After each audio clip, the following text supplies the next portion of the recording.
So I'm going to start out by giving an overview of the station and our history, which I find particularly interesting. This image is from the early 1900s, and the caption is Yellow Bay before the axe. And in the bottom right is Elrod, and Elrod took the photo. And Morton Elrod was the founder of the biological station. He founded the biological station in 1899. And we are one of the oldest biological stations in the nation. Elrod was the first professor of biology at the university, and he came here from Iowa in 1897 and started exploring Western Montana and said, oh my gosh, this place is amazing. We need to study it, to understand it, to protect it for the future. And he started a biological station in Big Fork in 1899. We moved to our present Yellow Bay location around 1910. Elrod was this Renaissance man of his time. I don't think he ever slept. He was involved with everything. He played a role in the creation of Glacier National Park. He was Glacier's first naturalist in the summers when University of Montana was closed at that time. He would lead interpretive tours, guided tours in Glacier National Park. He wrote Glacier's first guidebook, Elrod's Guide to Glacier National Park, still a famous document up in the Glacier area. He published the first science about Glacier, Lakes of Glacier Park, Volume 1. I joke with my friends that work up at the park that they wouldn't have a lot to do up there if it weren't for the biological station. Some of them think that's funny. Some of them do not think that's funny. Elrod set up the first weather station in the state of Montana at his home in Missoula near the University District. The biostation still does National Weather Service records, daily recordings going back to 1934. I'm one of the daily recorders, not going back to 1934. Elrod started the first zoological museum in the state of Montana. It's at UM, and today it's called the Philip Wright Zoological Museum, but he was collecting and having expeditions around Montana in the early 1900s. Elrod was an avid photographer. He taught photography at UM back when you carried your camera on a horse with the big glass plates and such. So I joke with the deans that he started the College of Visual Arts. He also started the UM newspaper, the Kaiman. So I joke with the deans. He started the journalism school. This is where the deans stopped listening to me. And this is one of my favorite Elrod pieces, Vacation in Montana, 1899. He was promoting nature-based tourism to Montana long before ecotourism was a thing or became popular. And then former UM President George Dennison wrote a book about Morton Elrod a few years back. And one of the Flathead Lake homeowners is John Lithgow, the actor John Lithgow. And I had John to the station a few years ago to show him around. And I told him about Elrod, and John Lithgow was like, oh, he's such an interesting character. I forget the guy's name. Burns should do a documentary about Morton Elrod. I'm like, yeah, I'm sorry, I've never met Burns. He's like, well, I'll talk to him about it for you. So maybe someday there'll be a movie or a documentary about Morton Elrod, our famous founder and historic UM figure. One of the things Elrod did was take pictures in Glacier Park in those early days, and he took a lot of pictures of glaciers, and those early Elrod photos are often used in those time series comparisons that photo document that glaciers are receding in Glacier National Park. And Elrod has a very significant collection of photos and writings here at the University Special Collections. Our main building at the biological station is the Elrod building, and the biological station has evolved quite a bit since Elrod's time in the early 1900s. All right, Elrod did institute a threefold mission for us of research, education, and outreach, essentially. Today, our mission is to serve the Flathead, Montana, the nation, and the world by advancing cutting-edge aquatic research. The world-renowned freshwater research facility. We've worked on almost every continent at this point in time. And one of our faculty spends our winters, their summers down in Antarctica. And he studies the lakes that form above and below the ice in Antarctica. He scuba dives underneath ice in Antarctica. I'm a diver, no thank you. I will pass on that. Environmental monitoring. Our flagship program is our long-term monitoring of Flathead Lake in particular. I'll talk a little bit more about that. And then education and outreach for all. And to me, the outreach component is really important, and science in a file cabinet doesn't benefit society very much.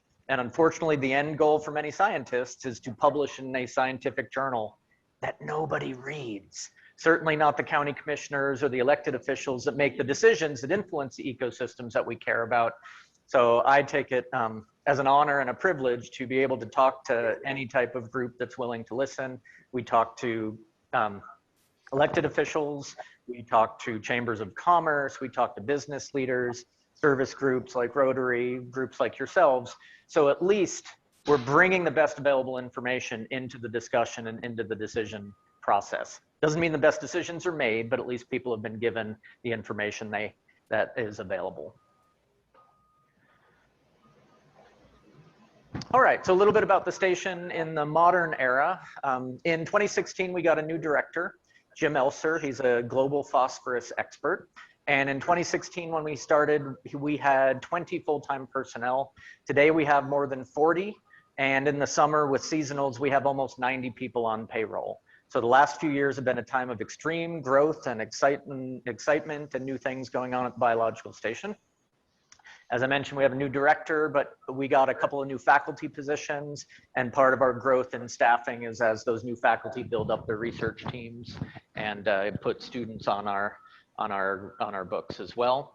We've expanded our education programs and student opportunities. We have an environmental sensor lab now where we can make the scientific instruments that we use instead of just buying them off the shelf. And then we also have an environmental economist on our team now. So classes, education. We've been running undergraduate and graduate classes since 1899. We're the longest running program of our type that we know about. And here's a photo going back to 1905.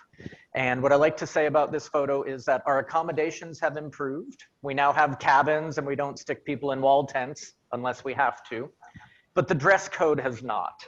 So we have women in feathered hats and men in three-piece woolen suits. We can barely get students to wear long pants and closed-toed shoes today.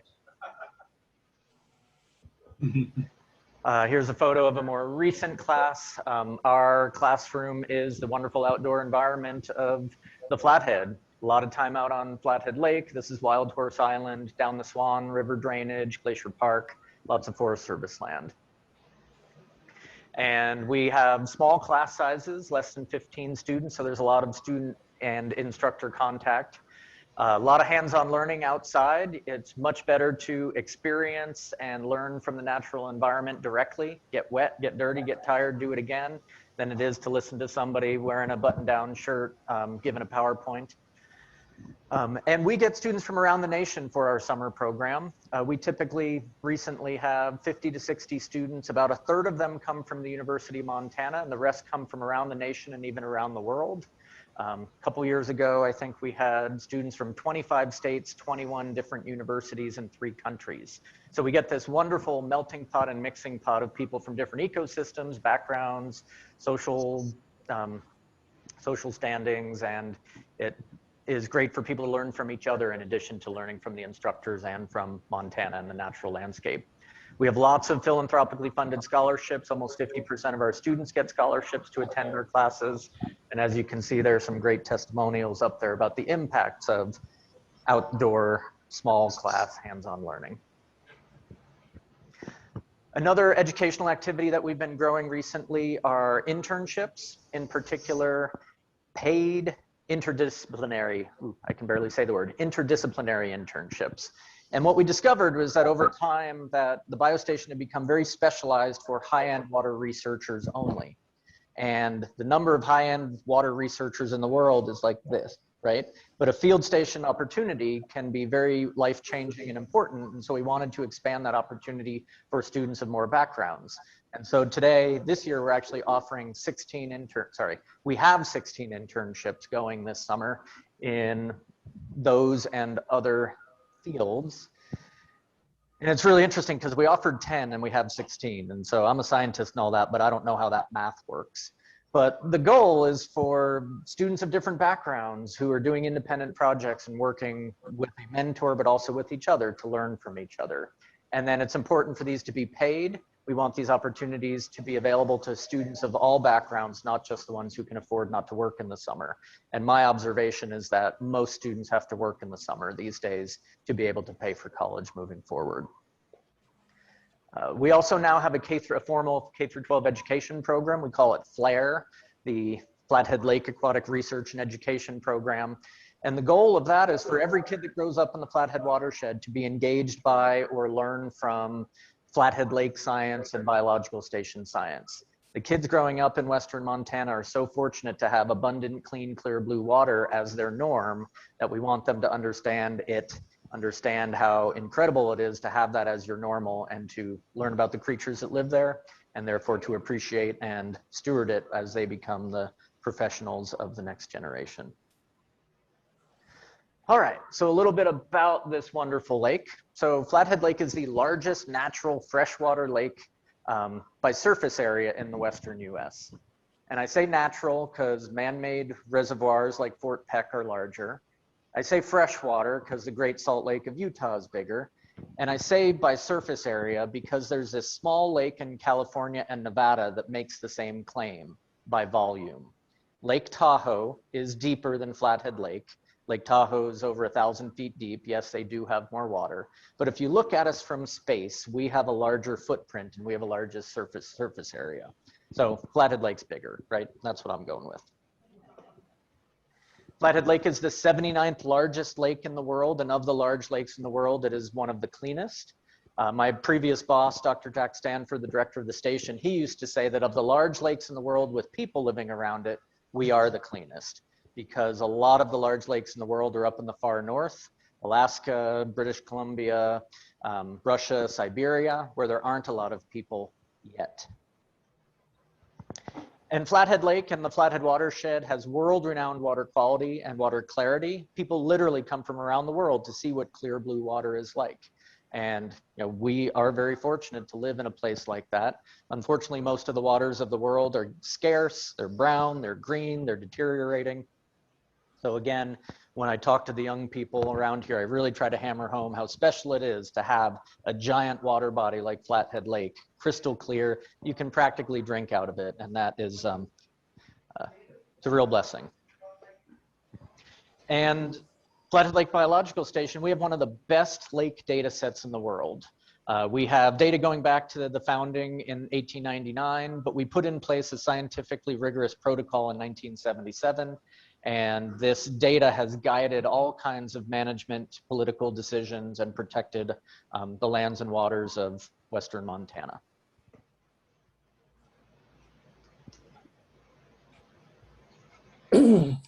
All right. So I know that you all come to your local ecologist for information about economics, but I've given a lot of talks and I can put an entire room to sleep talking about the things that really interest me. And this is the slide that usually gets the most conversation and the most questions.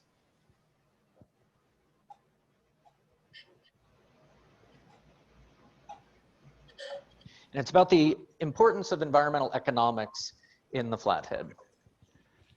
So local property values are boosted by $2 to $3 billion due to a healthy Flathead Lake. That's a significant amount of money, and that gets the attention of county commissioners and tax assessors. Tourism and non-resident spending is almost a quarter of the economy in Flathead and Lake counties. And it's interesting to me that that percentage, that proportion was about the same in 2007 as it was in the most recent data I've seen from 2016. And our tourism is nature-based. It's driven by a high-quality natural environment. People are coming to see Glacier National Park. They're coming to see the Bob Marshall Wilderness, Flathead Lake. They're coming to see what an intact natural ecosystem looks like. And that tourism and recreation accounts for almost 10,000 jobs. Again, it's in our best interest to protect the ecosystems and Flathead Lake, because there's all kinds of examples that ecological degradation corresponds to economic declines. As goes Flathead Lake, so goes the entire Flathead. Flathead Lake is our golden goose. And a couple of examples, there was a study done in Lake Champlain. Lake Champlain is a big lake in between New York State and Vermont. And they looked at when water clarity, how clear the water is, how deep into the water you can see. As water clarity declined, they saw decreases in tourism revenue by up to $17 million. In some shoreline properties, particularly short-term rental properties, their values decreased by up to 37%. Could you imagine losing 30% of your property value because the water turned green instead of being clear and blue? That's a significant economic impact. Aquatic invasive species is another example where when aquatic invasive species arrive to a new water body, that water body becomes less desirable and therefore market forces drive the prices down. And there are studies across the nation showing that property values can decline by almost 20%. 20% of $3 billion in the Flathead is a pretty big number, and that gets the attention of our decision makers and our politicians. And at the biostation, we have an environmental economist, Nanette Nelson, and she did a study for the state of Montana showing that if we got invasive mussels, zebra and quagga mussels to Montana, it could cost our economy up to over $200 million per year. So this gets the attention of Helena, and it's one of those things, an ounce of prevention is worth a pound of cure. If we deteriorate the water quality of Flathead Lake, we have economic losses, and we may not be able to go back to a clean Flathead Lake. If we get invasive mussels that can't be eradicated, again, it could be an irreversible change that impacts all of our pocketbooks, not just those of us who have shoreline property, which is not me. So here's the study that Nanette put out and a news article about it. This $200+ million in annual revenue loss does not include potential property losses. That could be another $500 million. And Nanette is now doing a similar study for South Dakota. This was the first study done in the western states of its. So a little bit about the Flathead Lake Monitoring Program, our flagship program. We have data going back to 1899. But we really kicked it into gear in 1977, and that was in response to the threat of large-scale coal mining in the headwaters of Flathead Lake. The North Fork Flathead River starts in southeastern British Columbia. Southeastern British Columbia is made out of coal. Almost half of the world's steel-making coal comes from within a 4 or 6 hour drive of Flathead Lake. And in the 1970s, the mines were all in the Kootenai drainage. None of them were in the Flathead drainage. The Flathead drainage coal deposits were targeted for mining. And people on both sides of the border got together and said, a healthy Flathead Lake has more benefit, both ecological and economic benefits, than 20 years of mining in Canada, and the mines never happened. At that time, we said, we kind of have a handle on Flathead Lake, but we don't have a really rigorous scientific snapshot of Flathead Lake. So we put this monitoring program in place. And fortunately, instead of a before mining and after mining picture, because the mines never happened, we have this wonderful long-term record that is literally one of the best lake data sets in the world. Also in the late 60s and 1970s, we started seeing algae blooms in Flathead Lake, algae blooms that had never been documented before. So a value of a biological field station is a long-term place-based record. And so we went back to Elrod's reports and previous scientists' reports, and we'd never seen this type of algae and had never seen this type of algae in this amount before. And so the biostation record showed that these events where Flathead Lake was turning green were not normal. They were, it turns out they were human caused from phosphorus pollution.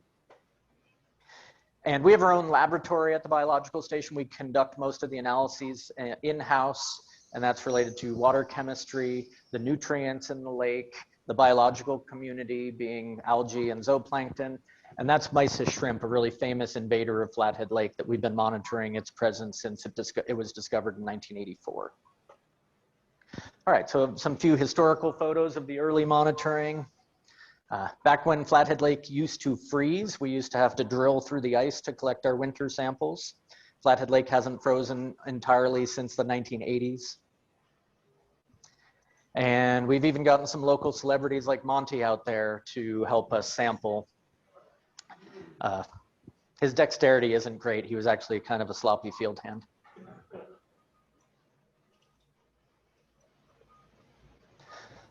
All right, so this is some of our data, which is exciting to me, and this is where most of you start nodding off.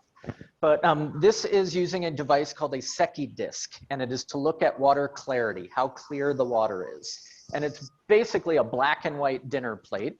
It was invented by the Pope's oceanographer during the Renaissance. His name was Secchi, and in science, if you come up with a new device, you name it after yourself.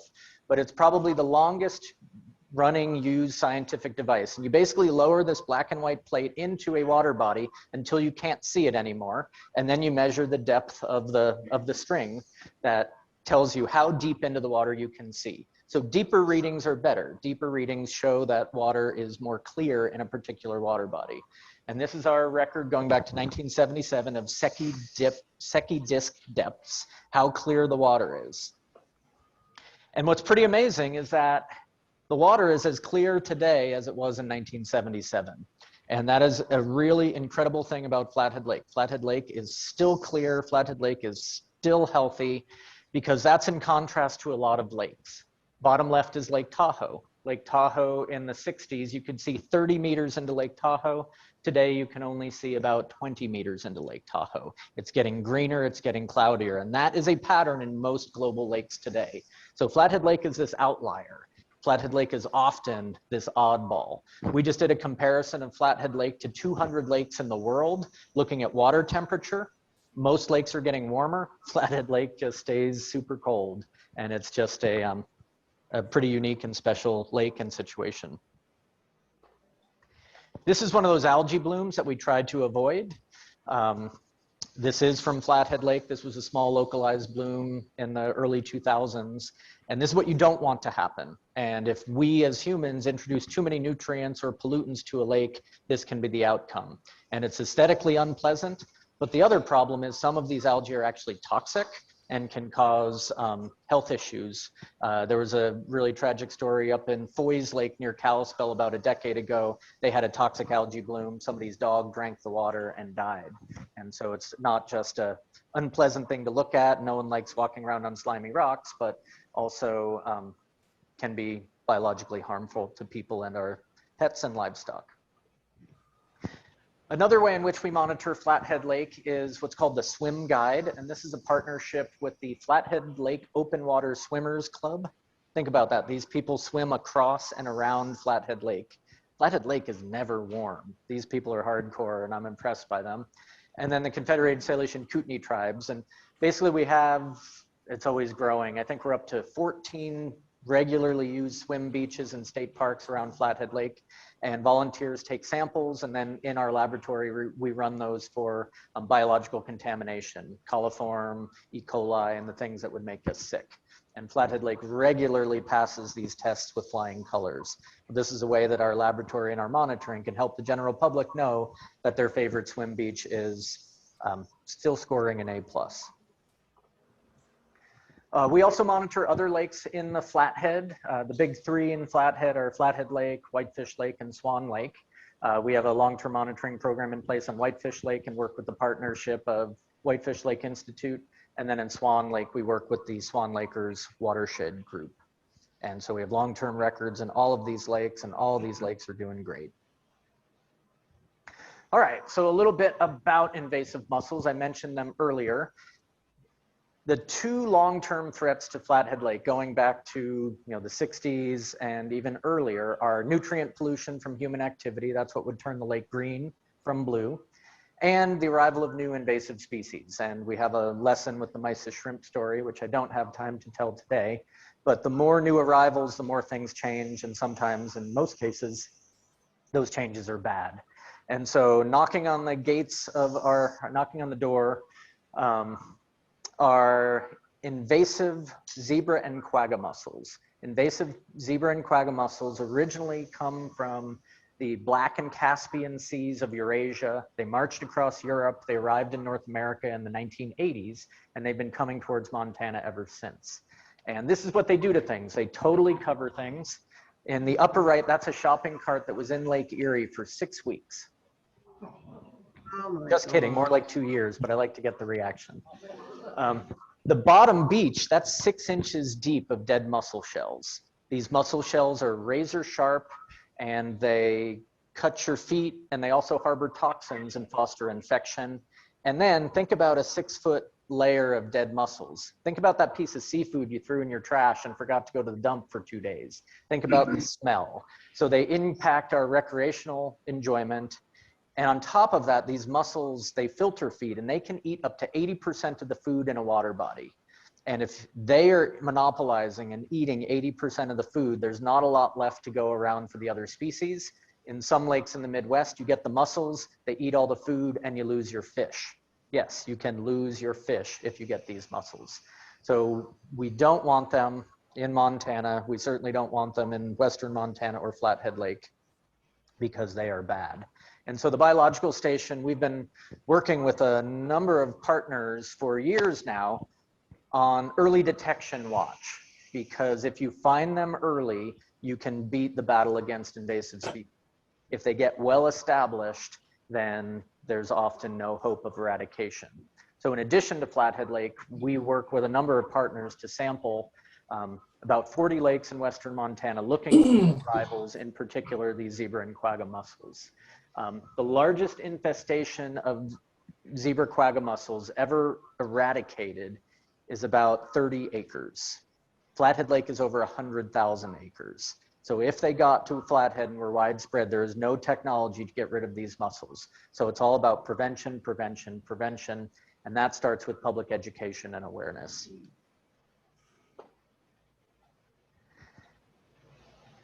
Mussel larvae were discovered in Montana in 2016 in Tiber Reservoir in the Marias drainage, which flows into the Missouri.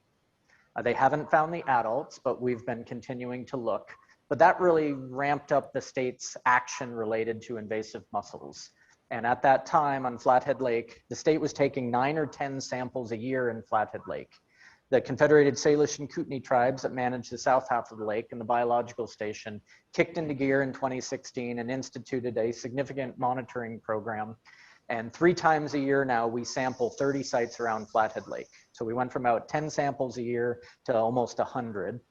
And then we have pioneered additional early detection techniques using DNA, or called environmental DNA, where you don't actually have to capture the organism, you just have to find some of their slough cells and their waste products and to find their DNA to know whether an organism is present or not.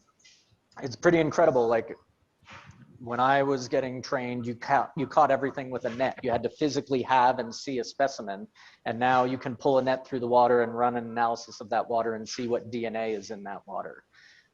And these analysis tools, I saw a presentation from a guy who works in the rainforests of Central America, and they now have genetic testing devices that fit in a backpack, and cell phones and satellite phones that fit in your hand. And I don't know if any of you ever watched Star Trek, but they'd get to a new planet and it'd be like, friendly humanoid life form.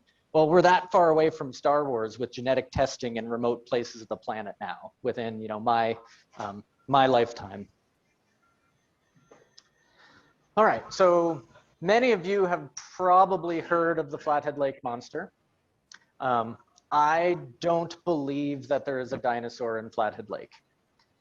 There is an off chance that there's a sturgeon in Flathead Lake, but the true Flathead Lake monster would be these mussels. If we got zebra and quagga mussels to Flathead Lake, they were widespread and we couldn't get rid of them. They ate the food, they covered our beaches, our docks, and changed the lake forever. It would be a travesty. And so that's one of the things that the biostation is doing, serving as the sentinel of the lake since 1899. And that is my last slide, and I'm happy to answer any questions. Thank you very much for your time and attention.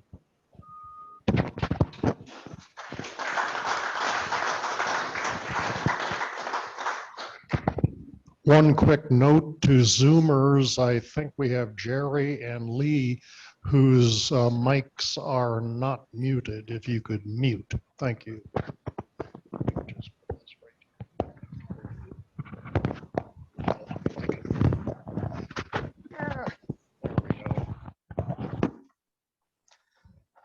Wolf. Yep.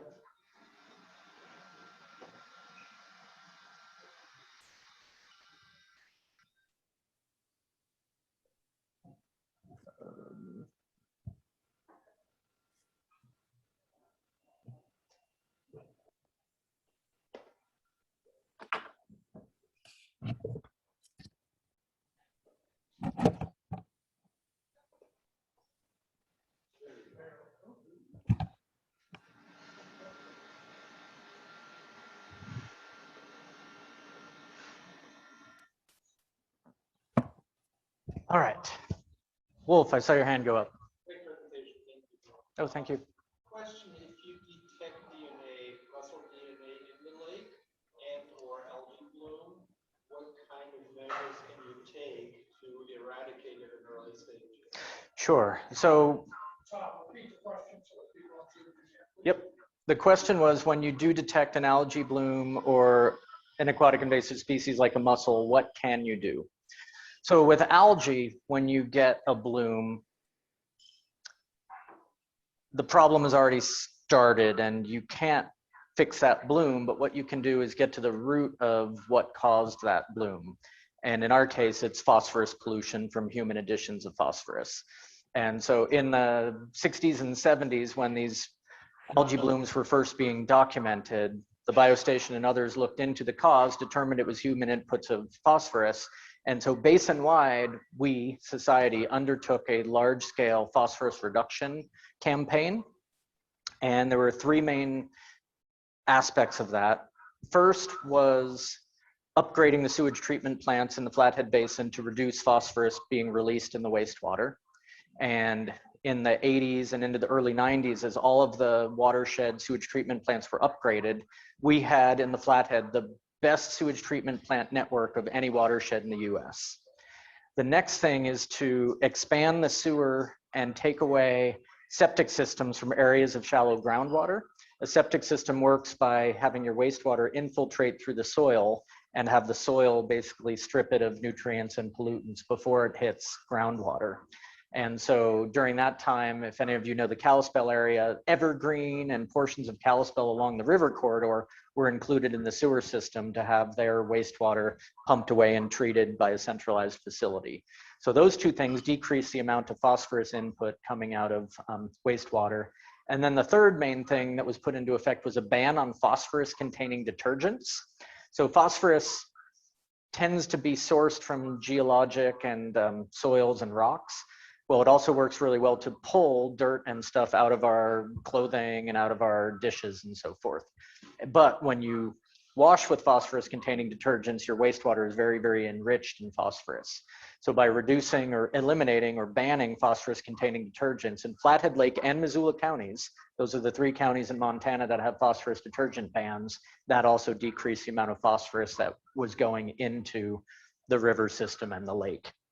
And so in the 70s and 80s, we saw a major increase in phosphorus. Since these three things were put into effect, we saw a drop and now it's stable. And in our business, in the water quality business, in the phosphorus world, Flathead is a global success story. A problem was seen, we identified the algae growth, and then society came together and came up with a solution and then funded it. And it's worked for decades. So that is one of the things that I am proud of most about the biostation and Western Montana for getting together and dealing with a problem. When it comes to invasive species, in particular the mussels, it's finding them early in a small localized area. And once they're widespread, it's too late and there's oftentimes no hope.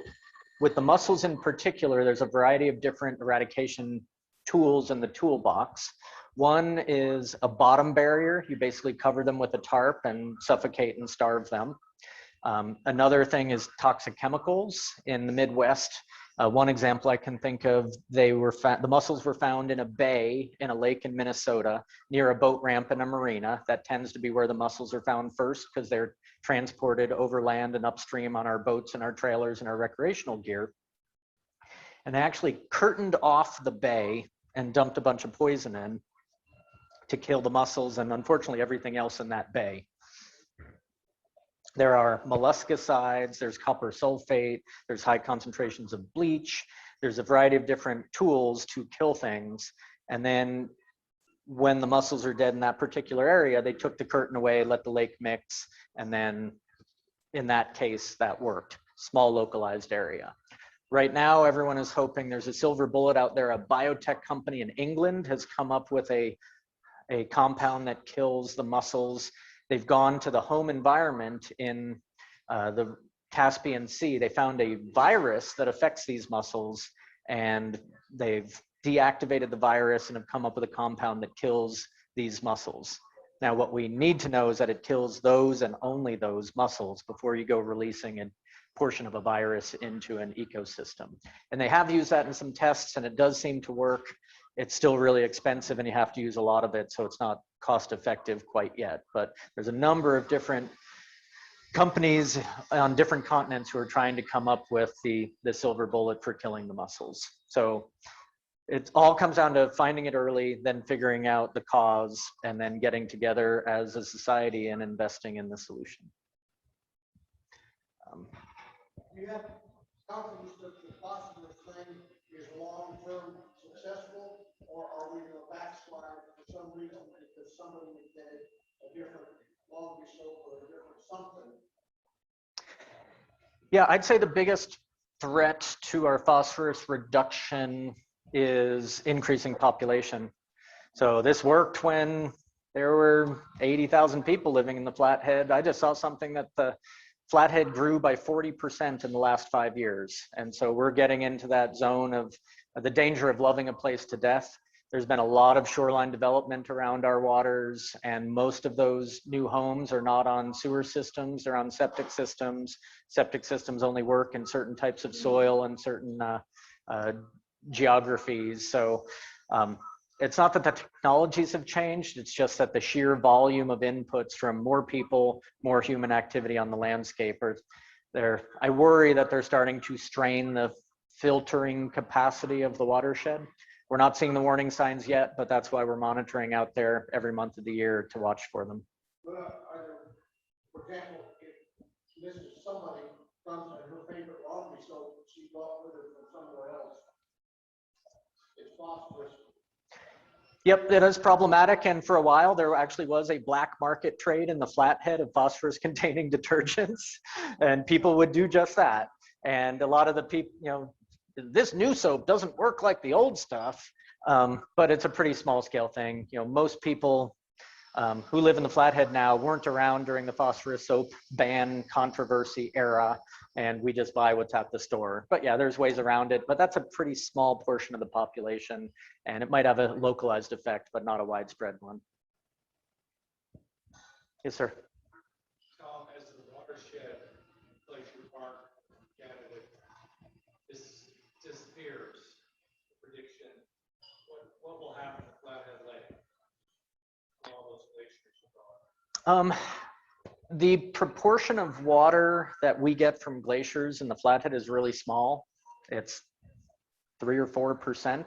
The glaciers that are left in Glacier are small relict alpine glaciers, and they don't actually contribute a lot of water to our water supply.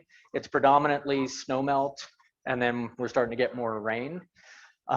If you go 4 or 5 hours north into Canada, into their Kootenay National Park or Banff or Jasper, those watersheds are very, very highly dependent on glacier and ice melt. And so if you go up to, say, Golden, British Columbia on a hot, sunny August day, their rivers spike. They get high flows during and a little bit after the hot time of day, and the water clouds up because you have glacial silt melting out of those glaciers. We don't see that in the Flathead. We don't see that down here in the Clark Fork. So our amount of glacial runoff is pretty minuscule at this point of time. What we're actually seeing more of an impact from with climate change is we're getting more rain events and less snow events, and rain at the wrong time can cause flood spikes. Think about the Pacific Northwest, Oregon, Washington. They don't just get one flood when the snow melts, they get floods all winter long and in the fall when they get the really heavy rain events. So with more rain and less snow due to warming climate, we're seeing a more unpredictable and variable river pattern, including floods that happen in the fall, which our fishes in particular haven't been used to. They didn't evolve with that. So, and also some of the models I've seen, the Flathead actually is getting more precipitation, not less. And so for us, it's not about losing the amount of water, it's about timing and how the timing can perturb the natural cycles. We have an online question. Okay. Go ahead, Maritza. Okay, thank you. I so enjoyed that presentation. I have 2 questions for you. As you talk about loving a place too much and loving some place to death, is there also a bigger push to combat these invasive aquatic species from so many people pouring into Montana right now? And second, are there any of your colleagues that believe in the Flathead Lake monster? Okay, so Maritza had a two-part question. One was, as more and more people flood into the Flathead, are we ramping up efforts to deal with the threat of aquatic invasive species? And the answer is yes, both at the watershed level, Western Montana level, and at the state level. Efforts to engage the public and increase awareness about the threat of invasive mussels has really increased, especially since the first detections in 2016. But I need to point out that the Clark Fork, the Kootenai, and the Flathead are the headwaters of the Columbia River system. The Columbia River system is the last major watershed in the lower 48 that doesn't have the mussels. So we are the front lines of defense for Oregon, Washington, and Idaho downstream. In Western Montana here, we do not have the mussels at all, not in the Columbia Basin. And so there are basin-wide protection measures. Any boat entering the Columbia watershed needs to be inspected and certified mussel-free. And then also the state has a program in place where any boat entering the state of Montana has to be inspected and certified mussel-free. And so we have these perimeter lines of defense for these boat inspection stations, which undoubtedly some of you have driven past, and maybe you had your boat inspected as you're on your way to your favorite water body. And we are seeing more people flood in, especially during the COVID era. More and more people are coming to Montana for our wonderful space and our resources, and more people are bringing boats. Last year, the state mussel inspection stations intercepted, I think, 27 mussel boats over the course of the entire summer, and that was a state record. I got an email yesterday that we aren't even in July yet, and the inspection stations have intercepted 36 boats this year. So more boats are coming with mussels, and the protective measures that the state, conservation districts, FWP, tribal entities have put in place have been intercepting more boats. And what I've seen on the ground is that Montanans, at first, were like, you're not checking my boat. Who are you? No one with a uniform tells me to stop, that kind of thing. But Montanans have become a lot more receptive and helpful about it because they understand it's in all of our own good. And stopping and taking a couple minutes to talk to one of the boat inspectors and saying, I was in Sealy Lake yesterday and today I'm going to Swan Lake and those are the only places I've been. And they say, all right, thanks for telling me, write it down, you're on your way.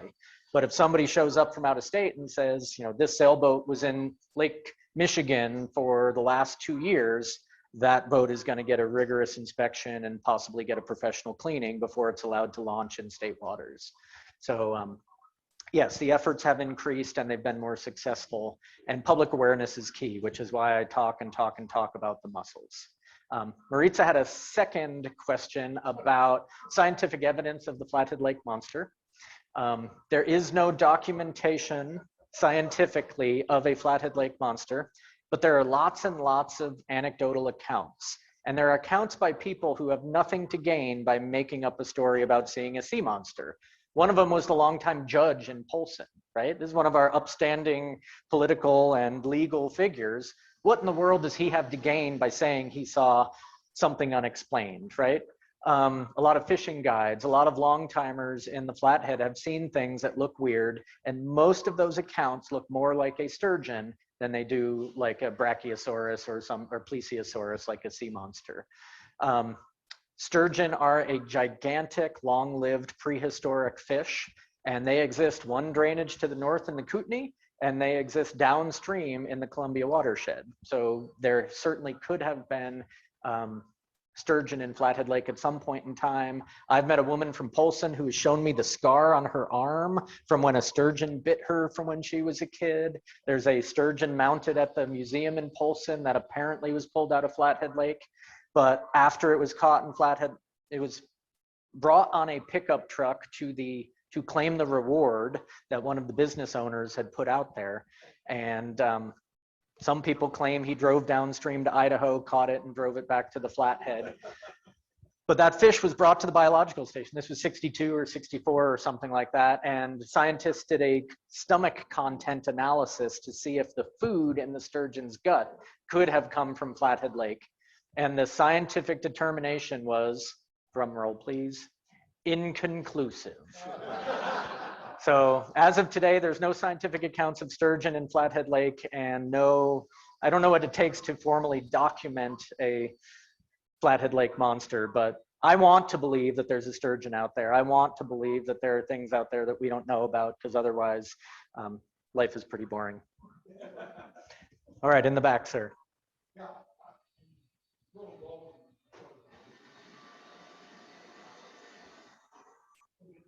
But the philosophy of the inspection station is very quite worried. A lot of ways to affect additional vectors. The question is anybody studying the vectors that transmit muscles to other means, like wading boots, the creases in my wading boots, I can harbor a muscle. I swear, anywhere, muscles can be transported from one bird to water fowl. Documented that things like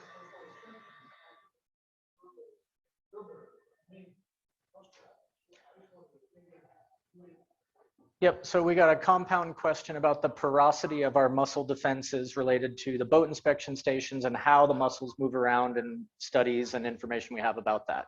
So the first thing about the inspection stations, yes, the inspection stations have gaps in time and in space.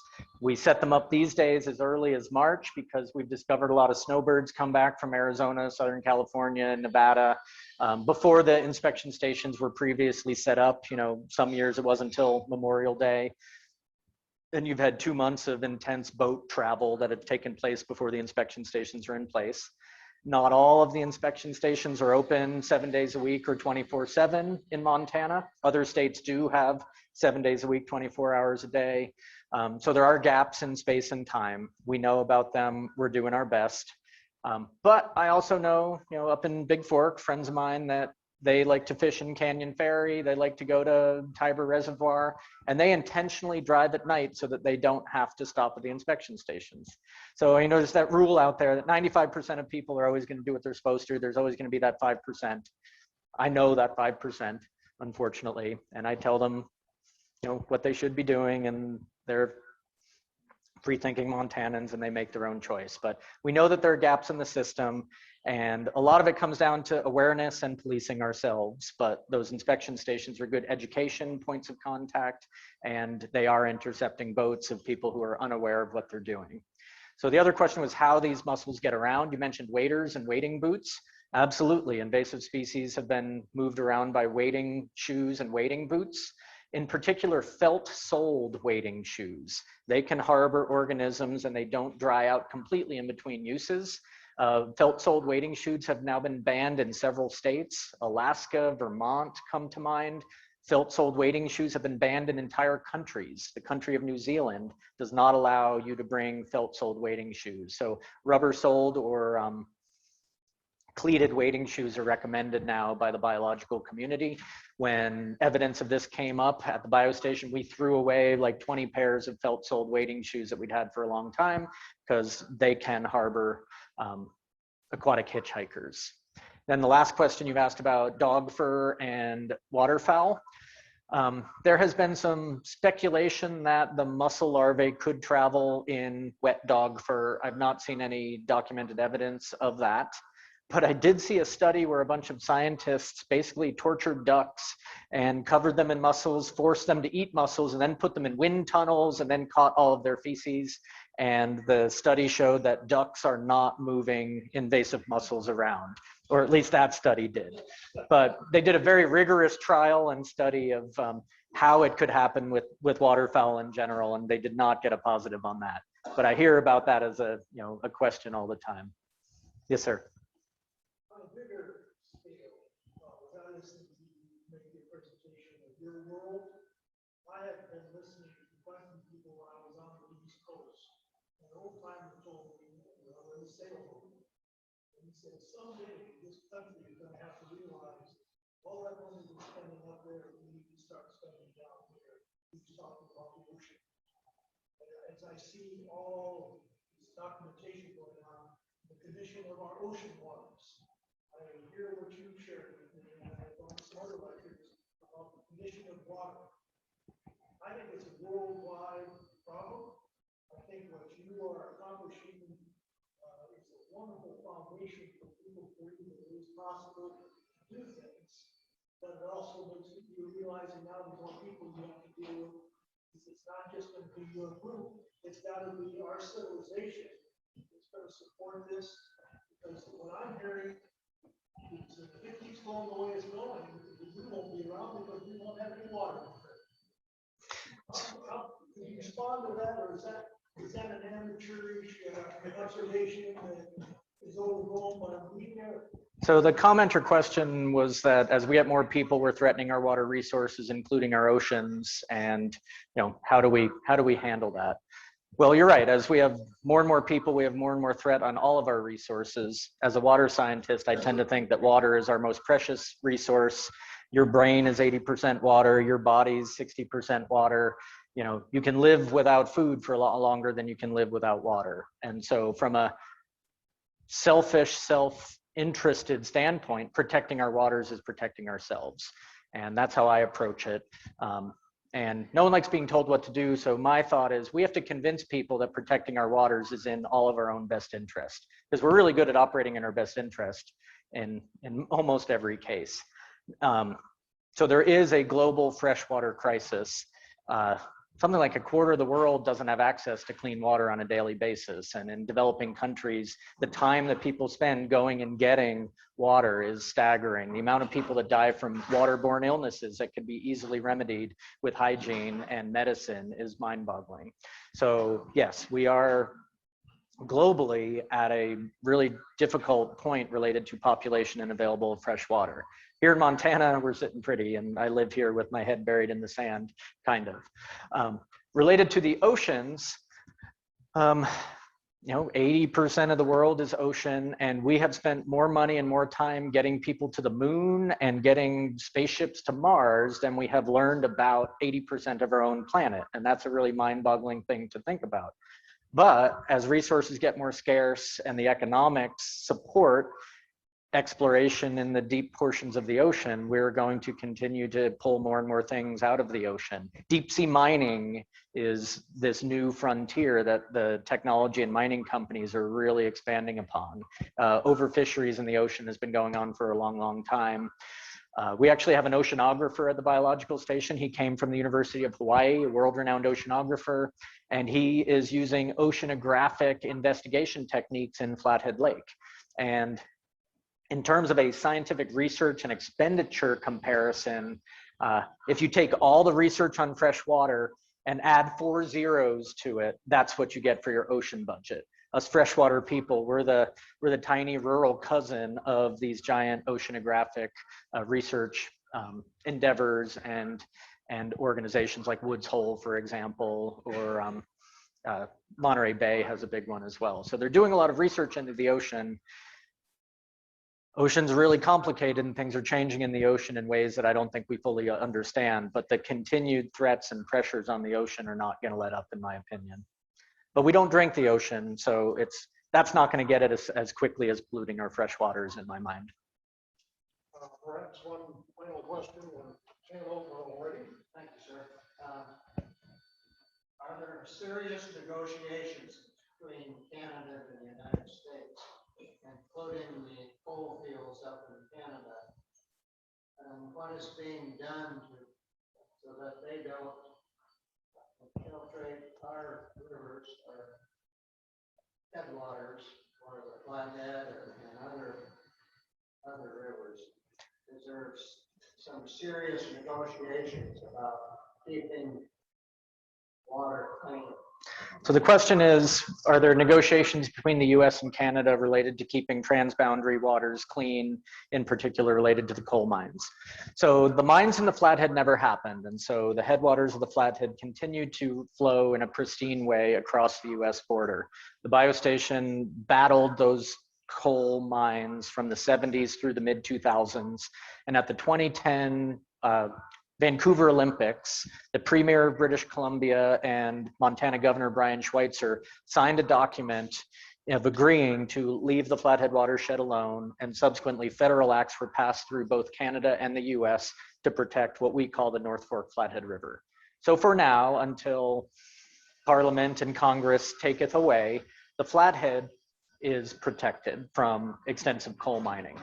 One watershed over in the Kootenai has massive coal mines owned and run predominantly by Teck Resources, one of the world's largest mining companies. And all of their mine waste goes into the Kootenai River and flows into the US via Lake Koocanusa.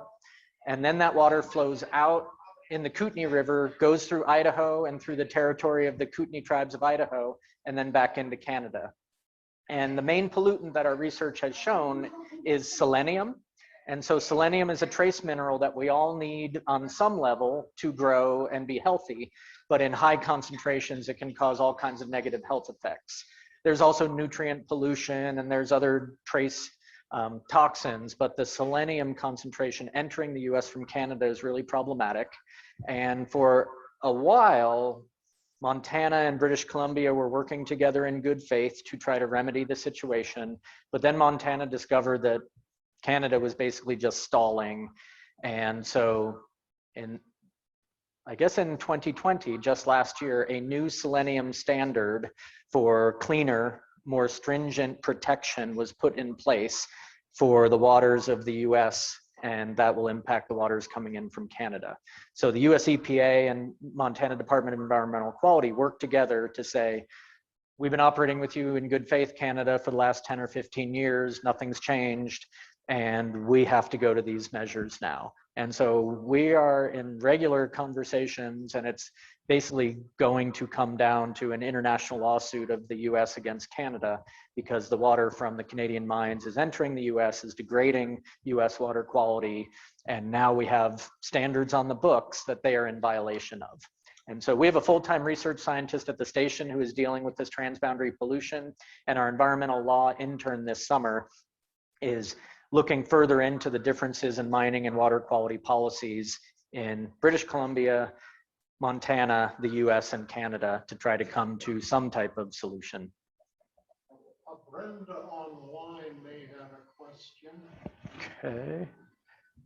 I was just wondering, I haven't heard any follow-up since that gas or oil tanker had the accident, and all of that was spilled into the lake. I don't know how many years ago now, 15 maybe? I don't remember. But do you have any comments on that? So the question or comment was basically about gas spills and gas and oil transportation. There was a tanker truck that tipped off a Highway 35, contaminated a bunch of land and houses, and ended up in Flathead Lake. Oil is a tough one, and yes, there are trucks driving along Flathead Lake shoreline, and we worry about those. But what we really worry about in the Flathead is the Burlington Northern Railway line along the Middle Fork Flathead, along the boundary of Glacier Park, because of the development of the oil in eastern Montana and the Bakken, and not enough pipeline capacity. There's been a tremendous increase in oil trains running along the waters of the Flathead and then the Kootenai. And so, although there hasn't been a spill, there are people in the watershed trying to raise awareness about this threat and this problem.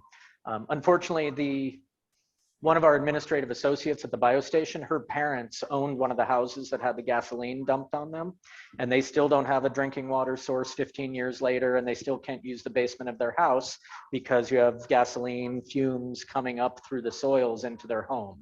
And so effectively, if you get an oil spill or a gasoline spill, it's going to outlast us. Jeff Mao, the superintendent of Glacier National Park, he was working for the Park Service up when the Exxon Valdez spilled. And he went back to ground zero where he worked in the 1980s, and he turned over shoreline rocks, and he saw oil like the spill had been yesterday. And so an oil spill is a really bad thing. It's persistent in the environment, and it is a huge threat to the waters of western Montana and to Flathead Lake. But we are more concerned about the oil trains than we are about an individual tanker truck tipping over, because if an oil train tips and spills, you've got 60 of those containers dumping into the water. And we've done some modeling, and if oil train spilled in, you know, say Essex, Montana or West Glacier, Montana, it's in Flathead Lake in a couple of days. And so the nearest trained professional response team is in Missoula. So it's going to be 4 or 5 hours before they're actually deployed on the ground. And our local volunteer fire departments have gotten some training and they have access to booms, but it's not their thing and they're going to be ineffective. It's just not enough to stop something like that. And then a number of cases with oil and gas spills is we just don't have the technology to do anything about it. So it's all about preventing the spill. It's about rail safety. It's about speed limits. It's about protecting the tracks from avalanches, because our society uses oil and gas and that isn't changing anytime soon and they need to transport it. So we want to transport it in the safest possible way to minimize those types of accidents. But yeah, we lose sleep over it. Thanks for asking. Tom, thank you very much. Yep.